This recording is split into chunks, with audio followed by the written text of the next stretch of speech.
Mavoor NIT Koduvally റോഡിന്റെ പരിഷ്കരണ പ്രവൃത്തിയുടെ മുന്നോടിയായി കിഫ്ബി റവന്യൂ സർവേ ഉദ്യോഗസ്ഥർ റോഡിൽ പരിശോധന നടത്തി.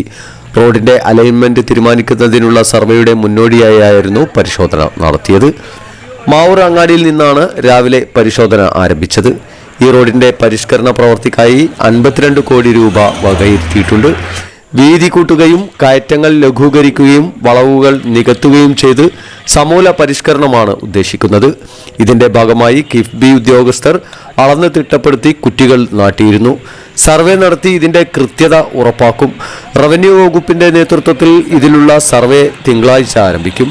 Deputy tahsildar K. Mimi, revenue ഉദ്യോഗസ്ഥർ Riyas, valuation assistant Smitha Shreyas, surveyor Sreenath, KIIFB assistant engineer ഫുക്കാർ, assistant executive engineer Rahul, project engineer Priyanka, Hemant എന്നിവർ നേതൃത്വം നൽകി. CPM Kannipparamba local committee secretary Suresh Puthukkudi, KP Chandran, Manoharan, വിച്ചാവ തുടങ്ങിയവർ സംഘത്തെ അനുഗമിച്ചു.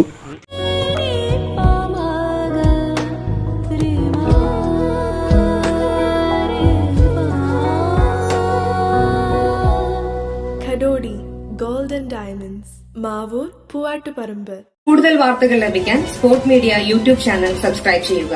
വാട്സാപ്പിൽ ലഭിക്കാൻ സ്പോർട് മീഡിയ ഗ്രൂപ്പിൽ ജോയിൻ ചെയ്യുക.